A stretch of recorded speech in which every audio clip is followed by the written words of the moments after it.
em crescer na graça e no conhecimento. Parabéns por esse projeto, parabéns por esse seminário. Que Deus continue abençoando o pastor presidente, pastor Leonardo. Louvar a Deus pela vida do pastor Márcio, que está aqui o representando também a convenção. Pastor Arlindo, obrigado pela oportunidade que me é concedida de poder servir a essa igreja com uma palavra. O pastor William Cavalcante, pastor da igreja, que Deus continue abençoando de uma maneira muito poderosa. Minha gratidão. Pastor Getúlio, obrigado pela honra, obrigado pela oportunidade. Irmãos, eu estou tremendo na base aqui, porque pregar em culto é uma benção, e a gente sabe que, como já foi falado aqui, existem pessoas muito capazes, existem pessoas que têm uma formação mais elevada, mas pregar na frente de tanto professor, de tantos alunos, é uma responsabilidade muito grande. E eu sou um aluno também de faculdade de teologia, e é uma responsabilidade gigantesca, mas eu creio que o Senhor nos dará graças. Eu sei que o Senhor vai falar conosco essa noite. Eu trago a paz do Senhor do meu pastor para os irmãos. Sou da Debrais São Bernardo do Campo, e eu venho debaixo da bênção do meu pastor, pastor Oséias. Os irmãos recebem, se recebem, digam amém. Amém. Quem tem Bíblia, abra comigo a sua Bíblia, por favor. Ezequiel, capítulo de número 37. Ezequiel, capítulo de número 37, versículo 8, e depois nós vamos ler o versículo 14. À medida que você for achando, eu vou pedir para você se colocar de pé. Eu deixei você sentar só para me agradecer. À medida que você for achando, eu vou te pedir para se colocar de pé. Louvar a Deus pela vida dos professores, dos pastores que aqui estão à minha retaguarda. Que Deus abençoe. Pastor Kaique, prazer poder conhecê-lo pessoalmente. Já tinha conversado com o senhor pelas redes sociais, mas conhecê-lo pessoalmente é um privilégio e uma responsabilidade gigantesca também pregar do lado do homem, mas o Senhor nos dará graça. Ezequiel capítulo 37, versículo de número 8, primeiramente, depois leremos o versículo 14. Primeiramente o versículo 8, quem achou, por favor, diga amém. Amém. O texto bíblico diz assim: E olhei, e eis que vieram nervos sobre eles. Cresceu a carne, estendeu-se a pele sobre eles por cima, mas não havia neles o espírito. Diga comigo, mas não havia neles o espírito. Obrigado. Versículo 14. E porei em vós o meu espírito, e vivereis. E vos porei na vossa terra, e sabei que eu, o Senhor, disse isto e o fiz, diz o Senhor. Tome o seu assento, por gentileza. Meus irmãos, eu vou pedir a sua atenção. Eu começo muito lento, como o pastor Getúlio já falou. Eu sou pentecostal, assembleiano, mas eu começo muito lento, quase parando. Então eu vou pedir para você, pelo menos nos primeiros 10, 15 minutos aí, aguenta, ainda que te dê um pouquinho de sono, aguenta que depois eu vou pegando o ritmo e Jesus vai dando graça.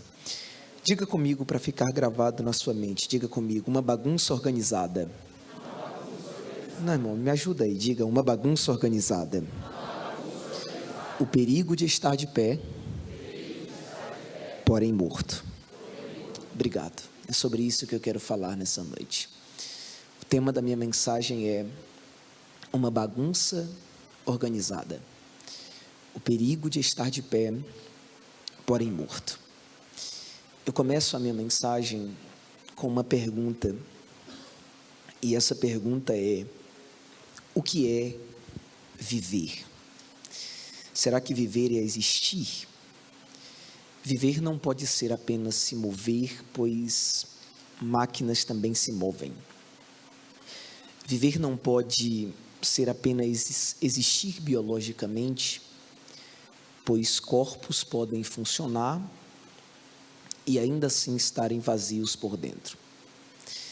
A grande crise da humanidade até hoje não é falta de atividade, não é falta de recursos, não é falta de tecnologia, é falta de vida verdadeira. Porque o mundo grita morte. Organizações internacionais de saúde afirmam que centenas de milhões de pessoas enfrentam transtornos ligados à depressão e principalmente à perda de sentido da vida. Estudos globais apontam o crescimento constante da solidão, do esgotamento emocional, do vazio existencial, especialmente entre jovens e adultos. Nunca se falou tanto sobre saúde mental. Nunca se buscou tanto terapia. Nunca se tentou entender tanto a mente humana como se tenta hoje. Aqui na igreja, já percebi que tem psicólogos aqui que sabem do que eu estou falando. E mesmo assim, mesmo com a crescente de pessoas capazes, de pessoas que estão dispostas a ajudar-nos com o problema da mente humana, só cresce o número de pessoas que dizem: eu até existo, mas eu não sinto que vivo. E isso nos traz uma verdade desconfortável, porém ainda verdade. É possível ter funcionamento biológico sem plenitude existencial. O corpo continua, a rotina continua, as atividades continuam, mas por dentro algo morreu. E acredite, essa não é apenas uma crise moderna. É uma pergunta muito antiga. Desde a antiguidade, filósofos tentam responder uma pergunta fundamental: o que é vida? Para Aristóteles, a vida é aquilo que possui alma. Para René Descartes, existe uma separação entre corpo, mente e espírito. Para Nietzsche, a vida é a expressão da vontade de potência, uma força interior que move o indivíduo. Mas todos eles esbarram no mesmo problema. Mesmo tendo suas linhas de raciocínio diferentes, iguais, todos eles esbarram no mesmo problema. De onde vem o princípio que faz algo realmente viver?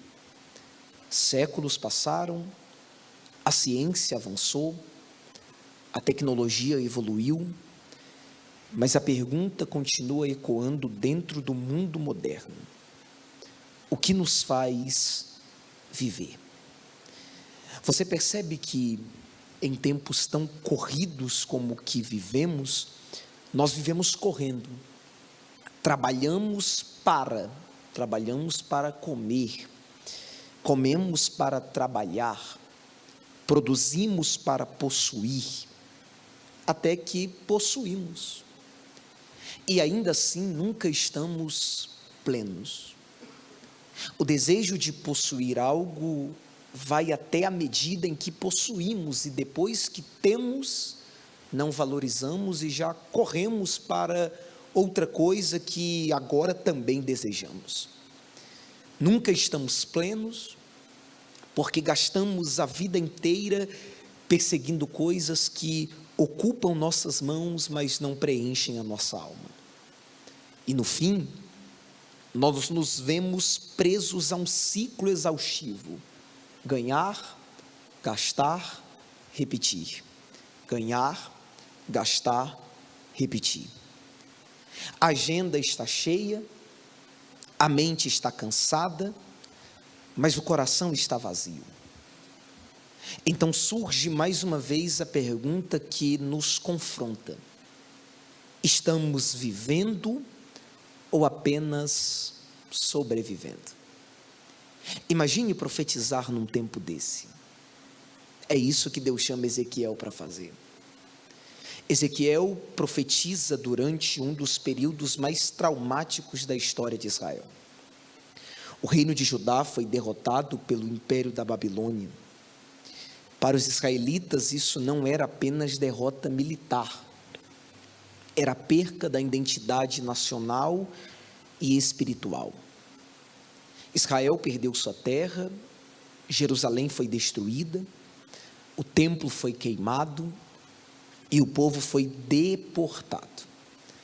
Na mentalidade hebraica, o templo era o lugar da presença de Deus, o centro da adoração, o símbolo da aliança. Sem templo, o povo sentia que Deus os tinha abandonado, que a aliança havia sido quebrada e que não havia mais esperança. Por isso eles dizem em Ezequiel 37, verso 11, pereceu a nossa esperança, pois eles se viam como uma nação morta, morta que andava, morta que falava, morta que realizava as atividades do dia a dia, porém morta. A visão do Vale de Ossos Secos é uma metáfora nacional. Para os hebreus, ossos expostos tinham um significado muito forte. Ossos expostos representavam morte sem honra, ausência de sepultamento digno, sinal de juízo divino. Um vale cheio de ossos simbolizava derrota total, abandono completo, impossibilidade de restauração. Então veja o que Deus faz. Deus usa a imagem mais desesperadora possível. Deus usa a imagem que deixa o povo mais desconfortável possível, para dizer para eles: vocês se sentem mortos, vocês se sentem como o povo acabado, vocês acham que a história terminou, mas eu ainda tenho poder para ressuscitar uma nação inteira. É por isso que a visão de Ezequiel 37 segue uma progressão, e uma progressão intencional, vai evoluindo. Primeiro, o texto mostra que ossos estão não secos, mas sequíssimos, que é morte total. Depois, os ossos estão se juntando, que é uma organização. Depois já não são mais ossos espalhados, agora são corpos formados, então a estrutura é restaurada. Depois nos é revelado a ausência de espírito, porque ainda estão sem vida. Até que a ação divina aparece, o sopro entra, e depois disso o exército se levanta, mostrando vida restaurada. E eu quero ser muito enfático na minha mensagem, tendo em vista que, se nós formos falar de Ezequiel 37 inteiro, um culto apenas não seria suficiente.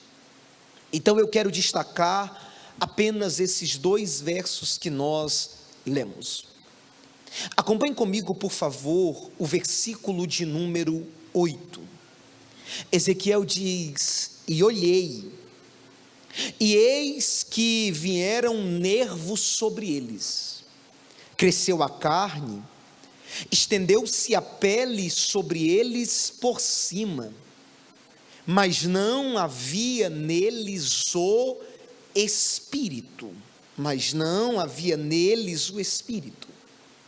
Perceba que agora já não são mais ossos, agora é matéria, tem estrutura, tem forma, tudo está lá, mas não há vida, porque matéria organizada não é suficiente para produzir vida, porque estrutura bem feita não é suficiente para produzir vida.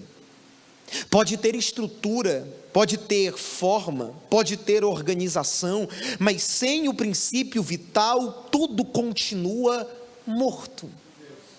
E qual é o princípio vital? A última frase do verso 8 que eu pedi para você repetir: não havia neles o Espírito. Porque guarde isso, o corpo vem do pó, mas a vida vem do sopro. A matéria explica o corpo, mas o Espírito explica a vida. O que traz a vida não é a organização do vale, não é a mudança repentina de ossos espalhados em formas prontas, não é a estrutura do ambiente, não é o clima que o vale ficou, mas é o sopro do Espírito. Oh, glória a Deus!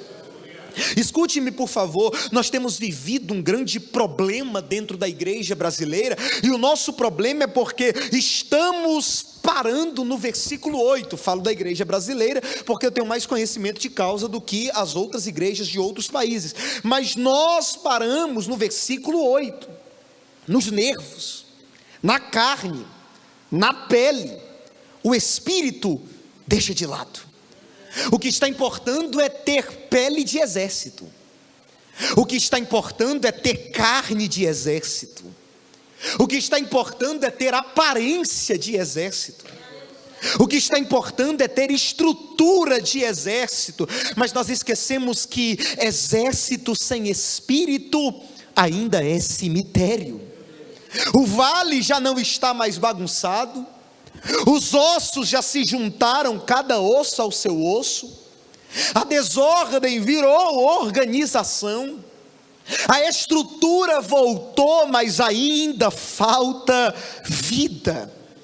E essa é uma verdade que muitas vezes nós estamos falhando em perceber, porque nós estamos aprendendo apenas a organizar o vale, mas não sabemos como trazer vida ao vale. Nós estamos organizando cultos, congressos, conferências, eventos, projetos, e tudo funciona perfeitamente. Som impecável, luzes perfeitas, programação alinhada, divulgação eficiente, os ossos já se juntaram, a estrutura já está pronta, mas a pergunta que continua ecoando no vale é: onde está o Espírito? Onde está o Espírito? Oh, glória! Onde está o Espírito? E o resultado disso é visível: igrejas cheias, mas sem salvação de almas. Ingressos e mais ingressos vendidos para uma sala VIP dentro da igreja, e mais tudo, e detalhes e enfeites, mas não há batismo com o Espírito Santo mais. Mas não vemos mais cura divina, mas não vemos mais a simplicidade do evangelho resgatar o pecador. Eventos lotados de pessoas vazias, porque estrutura sem espírito é apenas um cemitério bem arrumado. Igreja cheia não significa vale vivo, porque quando o Espírito falta, até o sucesso pode esconder um cemitério. E eu vou mais além. Através desse texto, nós somos levados a perceber que Deus não trabalha no meio de bagunça, e é verdade. Que Deus não trabalha no meio de desordem, é verdade. Até porque, primeiramente, se junta cada osso ao seu osso, não a perna de um, braço de outro, cabeça de outro, porque Deus não faz Frankenstein. Deus não quebra princípios, Deus respeita ordens, e Deus gosta de ordens, mas o problema é quando nós nos tornamos apenas um conjunto de ordens, mas sem vida. E nós estamos ignorando o Espírito, porque já estamos organizados com o nosso cronograma cheio. organizados com o nosso calendário lotado, organizados com as atividades diárias do ministério, organizados com a nossa bagunça organizada. Mas entenda, por favor, e se você entender, você reage com glória, com aleluia, da maneira que você achar melhor. Deus organiza primeiro, mas Ele não para a organização, Ele não para na organização, porque ordem sem espírito é apenas fachada, porque ordem sem espírito é apenas estética de vida. Não adianta ter estrutura de cristão, linguagem de cristão, agenda de cristão, postura de cristão, roupa de cristão, linguajar de cristão, mas ainda não ter vida espiritual. Oh glória! O ministério pode estar alinhado, a liturgia pode estar bonita, o cronograma pode funcionar, a imagem pode estar preservada, a igreja pode ganhar seguidores do Instagram, pode ganhar inscritos do canal do YouTube, mas se o espírito foi deixado de lado, ainda é vale de ossos secos, ainda é vale de ossos secos. E Deus não é apenas arquiteto de esqueletos, Deus não quer um cemitério organizado, Deus quer um exército vivo. Tem alguém entendendo o que eu estou pregando esta noite? Organização sem espírito é uma bagunça organizada, porque organização sem espírito produz religião sem presença, movimento sem vida, forma sem fogo, sistema sem sopro. E guarde isso aqui: se a desordem invisível, se a desordem visível incomoda os homens, a ausência invisível do espírito entristece Deus. Eu vou falar de novo: se a desordem visível incomoda os homens, a ausência invisível do Espírito entristece Deus. Mas eu vim profetizar aqui nesta noite: vai ter vida nesse vale, em nome de Jesus. Nós não seremos um exército de cadáveres, de estruturas prontas, porém sem vida, de movimento sem unção, com barulho, mas sem autoridade, com desempenho, mas sem presença. Nós não seremos gente que se acostumou com a linguagem do culto, mas já não treme diante da presença, que domina a liturgia, mas perdeu a sensibilidade ao sagrado, que conhece o roteiro da reunião, mas não reconhece mais a voz de Deus, porque sem o Espírito a fé vira hábito cultural, a Bíblia vira material de discurso, a oração vira formalidade, o coração aprende a funcionar sem depender do céu, e começa a surgir uma geração treinada para administrar o sagrado, incapaz de experimentar a glória. Mas nós estamos declarando esta noite: o sagrado não vai virar rotina, o extraordinário não vai se tornar protocolo. Quem pode abrir a boca para adorar a Deus nesta noite? Oh glória a Deus, oh glória a Deus.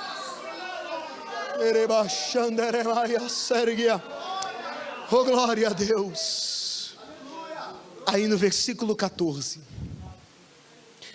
Deus toma a iniciativa e diz: e porei em vós o Espírito.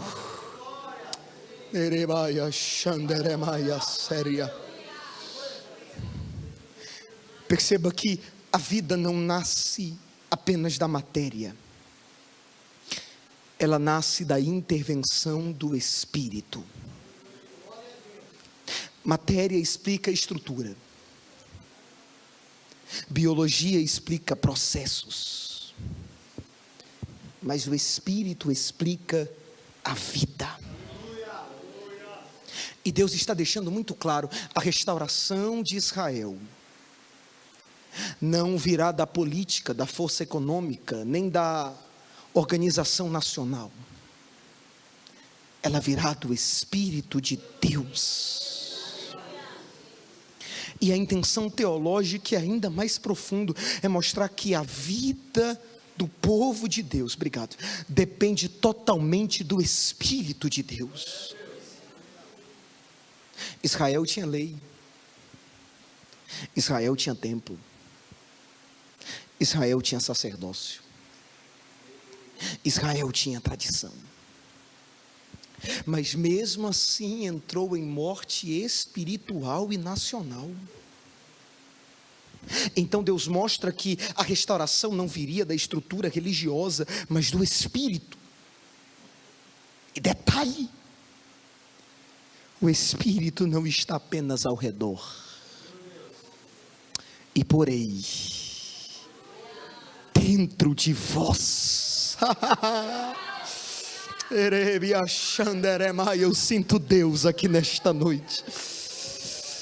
Não apenas ao redor, não apenas durante 2 horas de culto, mas eu porei dentro de vós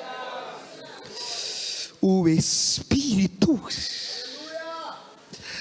E qual o resultado de quando o Espírito é enxertado em nós? Qual o resultado de quando o Espírito é posto dentro de nós? O texto mostra. Consequência de quando o Espírito é enxertado dentro: e porém, dentro de vós, o Espírito. Resultado: e vivereis. E eu acho fascinante os detalhes da Bíblia, e estudar esse livro me encanta, porque o versículo não diz apenas vocês se moverão, o versículo diz vocês viverão. O versículo não diz vocês existirão, o texto diz vocês viverão. Lembra da pergunta que eu te fiz no início da mensagem? Esse versículo responde: o que faz um ser realmente viver?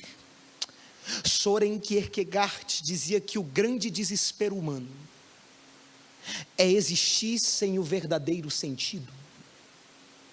Deus então diz: quando o meu Espírito entra, a vida começa. Não é apenas existir, é viver.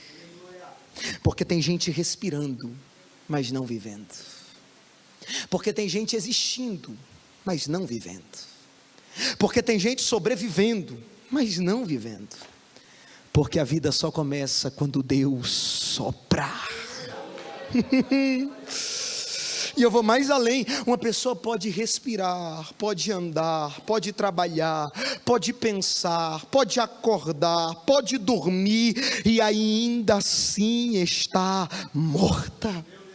E esse é o drama da existência humana, porque o homem pode existir biologicamente enquanto está morto espiritualmente. É por isso que sem o Espírito o homem não passa de uma poeira organizada. E é exatamente isso que o vale de ossos secos representa. Mas perceba que Deus toma a iniciativa. É Deus quem diz: eu farei, porque o homem não tem poder para fazer isso, porque não tem grande que tenha poder para colocar o Espírito dentro de nós, porque não tem gigante na fé que consiga colocar o Espírito dentro de nós. E entenda, por favor, é por isso que homem nenhum marca quando o Espírito vai descer na igreja. Porque o Espírito vai descer nesse exato momento e vai batizar 55 pessoas, vai tocar em mais 23. Mentira, porque tu não controla a agenda do Espírito Santo.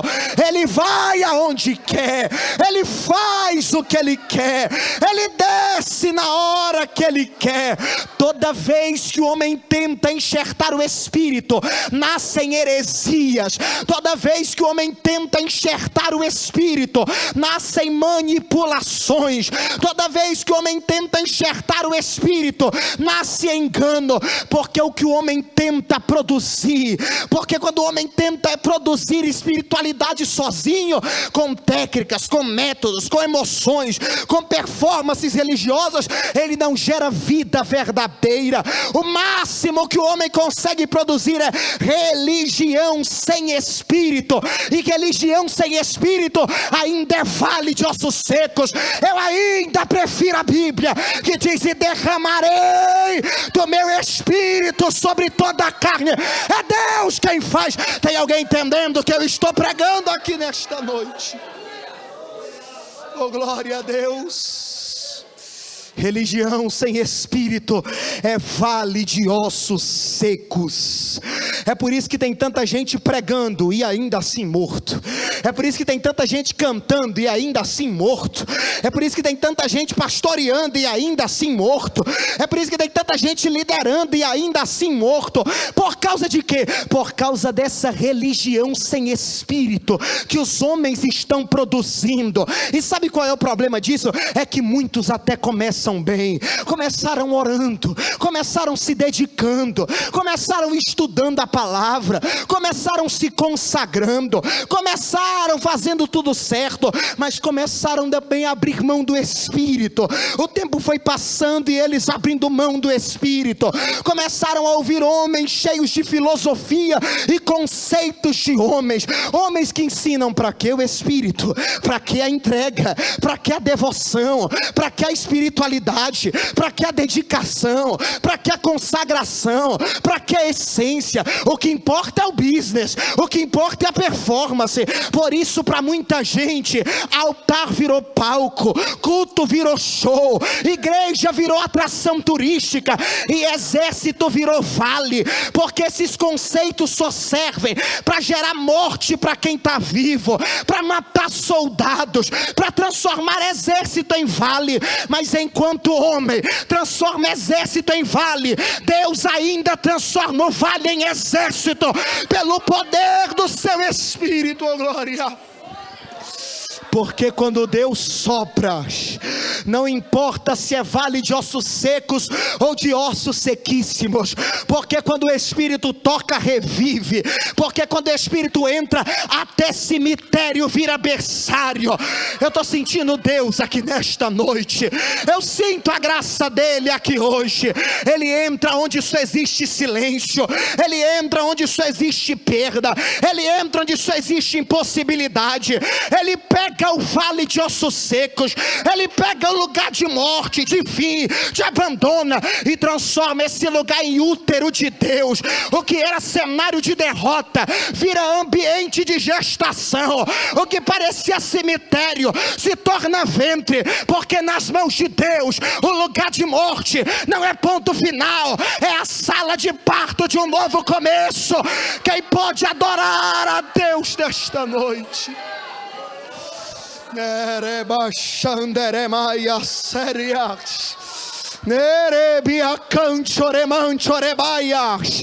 O Espírito ainda transforma ossos espalhados em estrutura viva.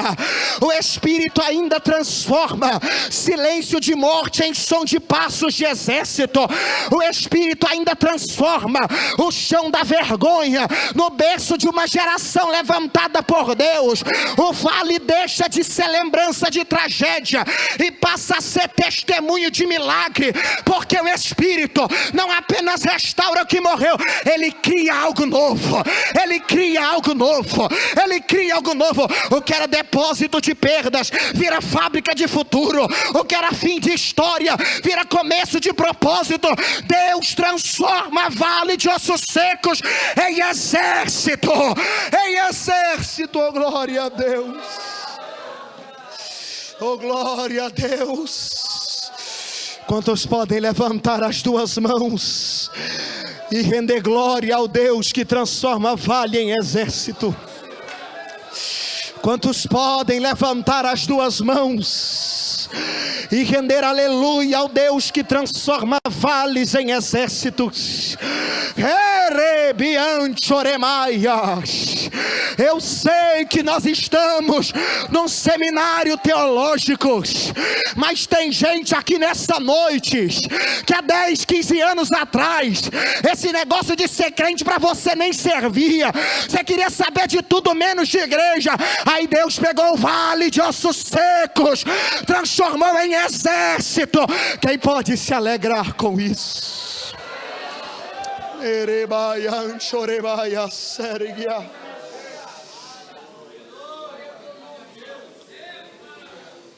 Aleluia, aleluia.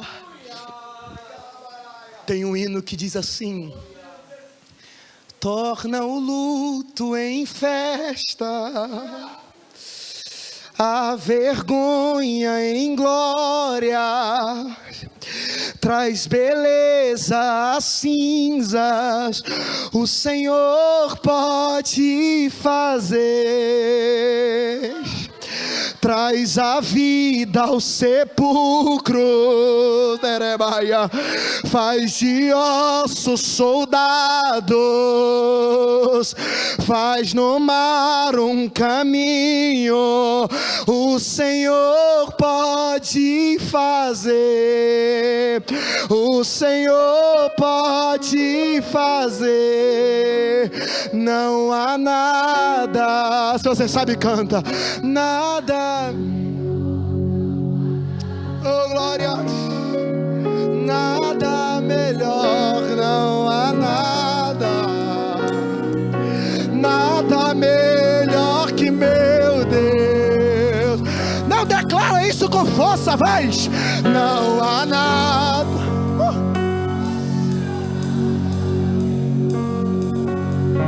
Não, não, não, não, não, nada melhor, não há nada, nada melhor que meu. Oh, glória a Deus.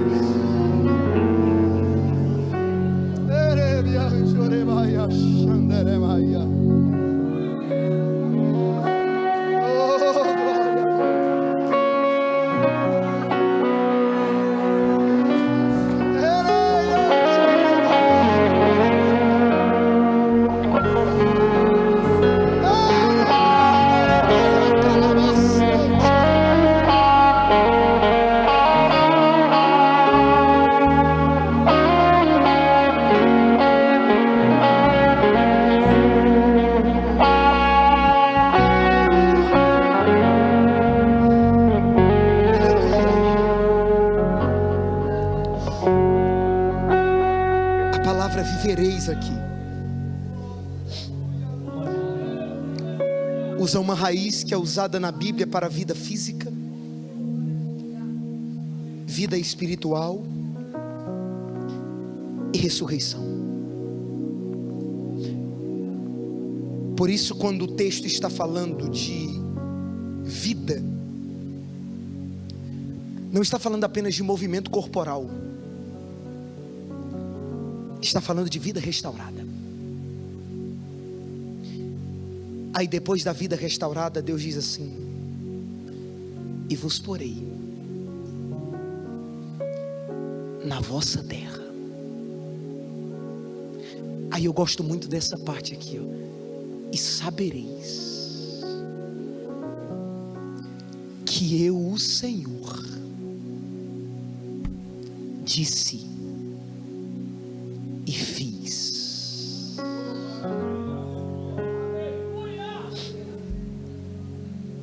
Os pastores aqui, professores, sabem do que eu vou falar. A palavra sabereis aqui é yada. Não significa apenas conhecimento intelectual. Significa conhecer por experiência, perceber pessoalmente,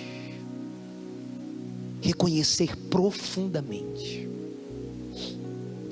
Na cultura hebraica, conhecer implica relacionamento e experiência. Por isso o texto diz: e sabereis que eu sou o Senhor. Ou seja, o milagre do Espírito produziria a revelação de Deus. Então perceba que a finalidade é revelacional. Há um propósito, há um objetivo. O objetivo não é apenas restaurar Israel. O objetivo é revelar quem Deus é. Por quê? E eu quero que você dobre a atenção, e eu já estou encerrando. No mundo antigo, quando uma nação era conquistada, os seus deuses eram considerados fracos. Sua cultura era vista como inferior e o seu povo perdia a identidade. Os babilônios acreditavam que seus deuses haviam derrotado o Deus de Israel. E eu poderia dizer para você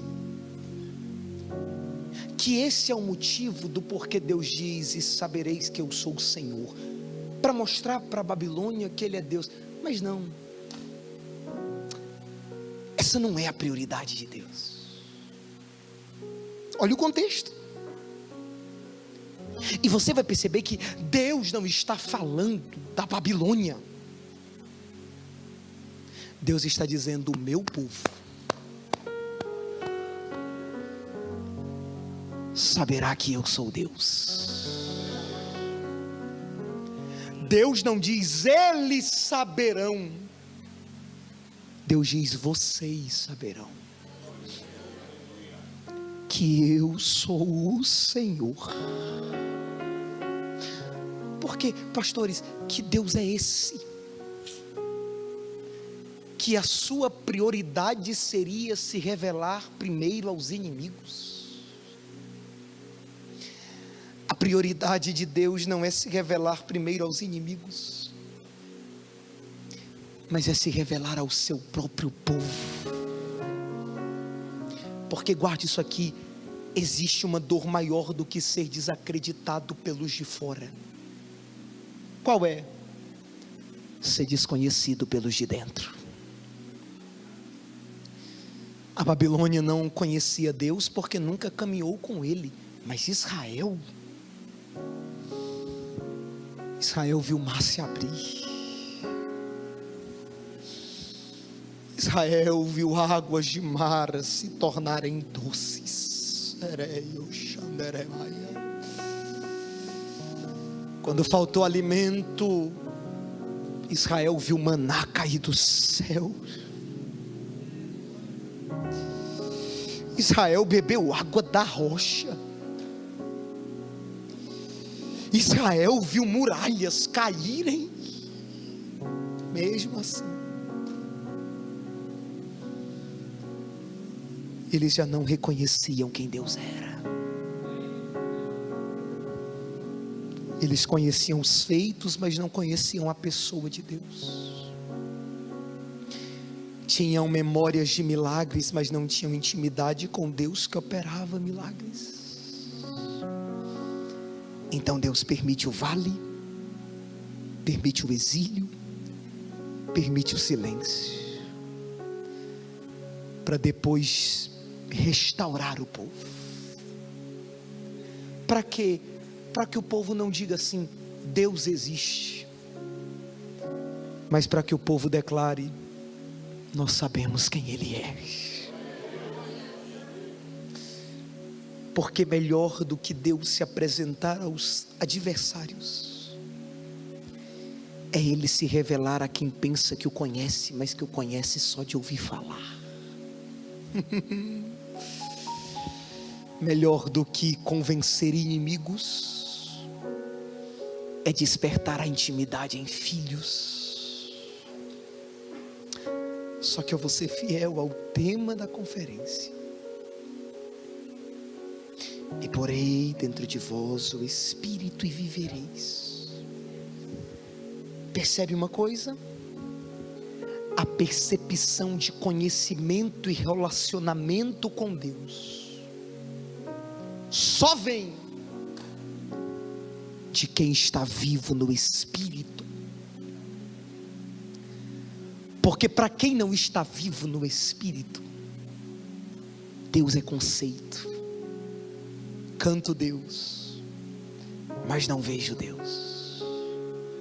Prego Deus, mas não sinto Deus. Falo de Deus, mas eu não sei quem é Deus. E já que eu não sei quem é Deus, então, nas 2 horas de culto eu levanto a mão e digo: Deus é escape, Deus é amigo, Deus é poderoso, Deus é fiel, Deus é grande. Mas quando acaba o culto e eu volto para aquele problema, eu resolvo com a força do meu braço e eu não estou nem aí para o que vai acontecer depois. Eu canto e prego sobre Deus, mas no primeiro problema que eu enfrentar depois do culto, eu olho e digo: eu acho que a minha mão consegue resolver isto sozinho. Porque sem o Espírito, Deus vira apenas um conceito teológico. Sem o Espírito, Deus vive apenas um tema de estudo. Sem o Espírito, você vê Deus apenas como uma ideia filosófica, como um discurso religioso. Mas com o Espírito, Deus deixa de ser apenas um assunto e começa a ser presença viva. Ele deixa de ser uma pessoa distante, uma ideia distante, e começa a se tornar uma realidade viva. E então se cumpre o texto: e sabereis que eu sou o Senhor. Não é um saber acadêmico apenas, não é um saber intelectual apenas, é um saber existencial. Não é apenas saber sobre Deus, mas é saber que Deus está ali. E eu sei que vocês não, mas eu preciso falar. Tem gente que estuda Deus, mas nunca encontrou Deus. Tem gente que fala de Deus, mas nunca foi visitado por Deus. Tem gente que conhece versículos, doutrinas, sistemas teológicos, discursos religiosos, mas não conhece a presença de Deus. Tem gente que sabe dizer se é calvinista, arminiano, se é pré, se é pós, se é meso, mas ele não sente mais a presença de Deus. É vale de ossos secos, muito conhecimento, muita estrutura, muita forma, mas nenhuma vida. E é por isso que Deus diz: eu vou colocar em você o meu Espírito e vivereis. E só depois disso vocês saberão que eu sou o Senhor, porque vida no Espírito vem antes do verdadeiro conhecimento de Deus. Sem o Espírito, conhecimento vira informação religiosa.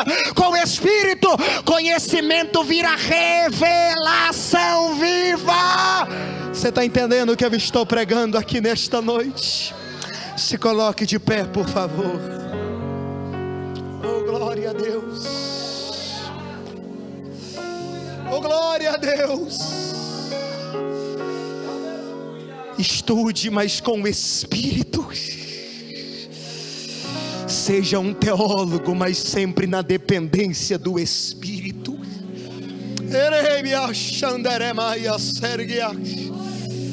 Parabéns pelo tema de vocês. Porque tem gente por aí que diz que conhecimento e espiritualidade não podem andar juntos. Mentira! Porque se nós somos dependentes do Espírito, o conhecimento é ainda melhor, porque ele não vem só de ouvir falar, mas nós podemos dizer como Jó: antes eu te conhecia só de ouvir falar, mas agora os meus olhos te veem.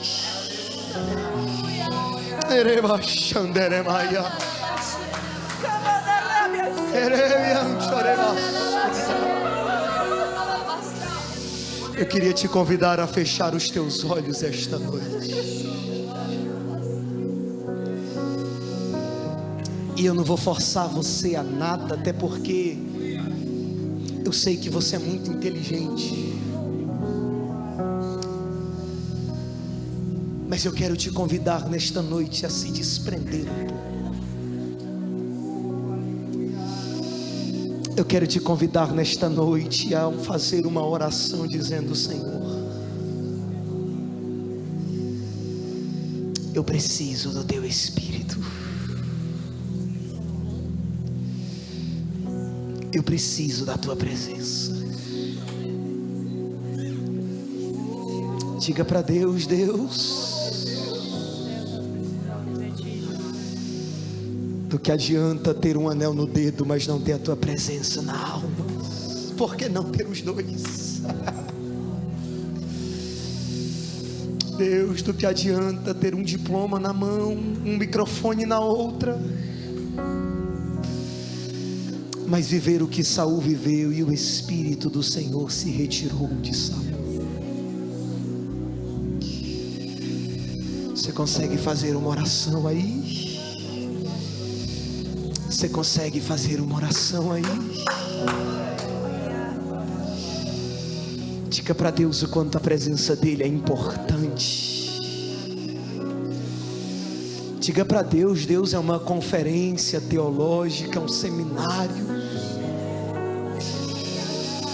Mas se nós estamos aprendendo sobre o Senhor, tu precisa ser o primeiro.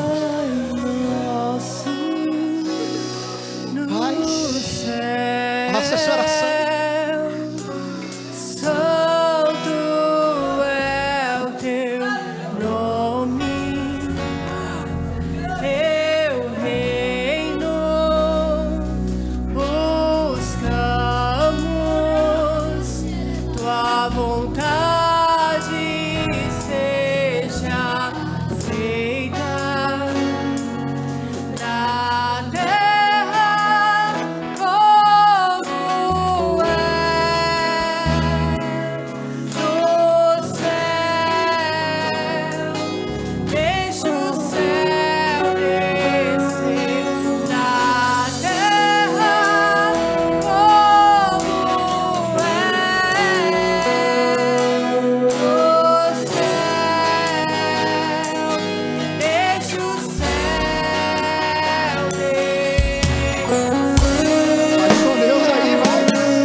Se você crê no que você cantou, aplauda Ele com alegria.